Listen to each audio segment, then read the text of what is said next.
वो कह रहा है कि a matrix A the entries presented in horizontal way are called rows. This is horizontal.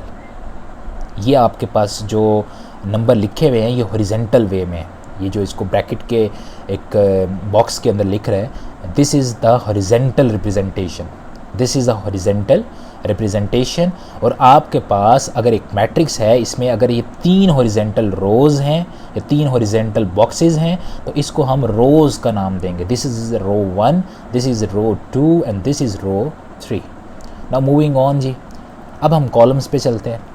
अब जो मैट्रिक्स हॉरिजेंटली रिप्रेजेंट किए जाते हैं उसको हम रो मैट्रिक्स कहते हैं, और जो matrix vertically like this C1, C2, C3, अगर एक बी मैट्रिक्स है, इसमें अगर हम इसको यूं लिखें, वर्टिकली देखें, तो वो हमारे पास क्या बन जाएंगे, कॉलम्स बन जाएंगे। तो वो कह रहा है matrix B all the entries presented in vertical way are called column of a matrix. A matrix B has 3 columns as shown in this figure। तो जब रो और कॉलम आप लोग जान लेते हैं तो कोई भी मैट्रिक्स अगर आपको एग्ज़ाम में दे दिया जाए तो आप आसानी से उसकी रोज़ और उसके कॉलम्स को आइडेंटिफाई कर सकते हैं। इसके लिए कुछ एग्जांपल्स देख लेते हैं। देखें, इस टॉपिक को स्टार्ट करने से पहले मैं ज़रा आपको एग्जांपल दे दूँ।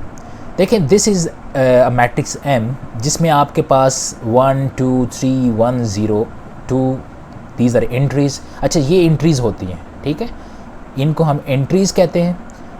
और अब देखें, अगर मैं इसको हॉरिजेंटली देखूं, ऐसे जैसे मेरा कर्सर मूव कर रहा है like this from left to right, तो this is row 1 and downward 1 0 2 जैसे मेरा कर्सर मूव कर रहे हैं, दिस इज़ योर रो 2। सो इस मैट्रिक्स M की कितनी रोज़ हैं, 2 रोज़ हैं। इसी तरह अगर इसको वर्टिकली मैं देखूं like that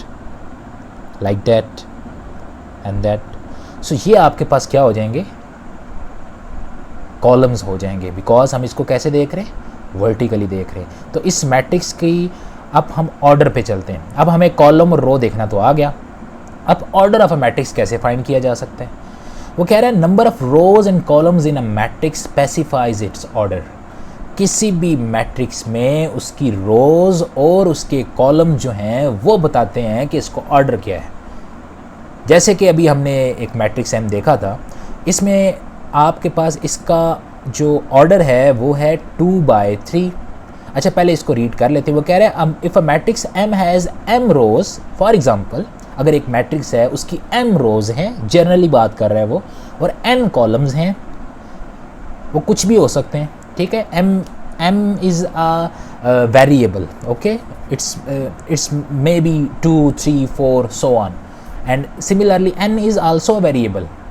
then M is set to be order M/N। तो ऑर्डर को लिखते कैसे हैं, M/N। For example this is a matrix M and the order of that matrix is, सबसे पहले हमने क्या देखना पड़ता है, रोज़ देखनी पड़ती है। इसकी कितनी रोज़ हैं जी, हॉरिजेंटली देखते हैं, 1 2, कितनी रोज़ हैं जी, 2, और कॉलम कितने हैं, 1 2 एंड 3।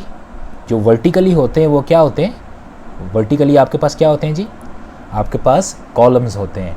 तो द ऑर्डर है जो इस मैट्रिक्स का जो ऑर्डर है वो क्या है, 2/3, since it has 2 rows and 3 columns. Whereas अब अगला मैट्रिक्स देखें जी, N।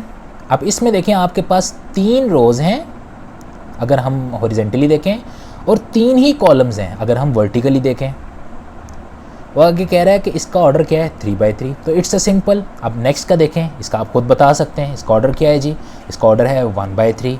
अब इस तरह की अगर आपके पेपर में मुख्तलिफ एग्जाम्पल्स आ जाएं या कोई ऑब्जेक्टिव पूछ लिया जाए आपसे, तो आप उसका ऑर्डर आसानी से बता सकते हैं। तो आज की इस वीडियो हमने क्या चीज़ सीखी है जी, आज की इस वीडियो में हमने मैट्रिसेस को सीखा। मैट्रिसेस कहाँ क्या चीज़ होती है, मैट्रिसेस कहाँ से आए, उसकी हिस्ट्री क्या थी। इसके बाद हमने मैट्रिसेस को डिफ़ाइन किया। इसके बाद हमने मैट्रिसेस को लिखने का, उसको रिप्रेजेंट करने का तरीका सीखा।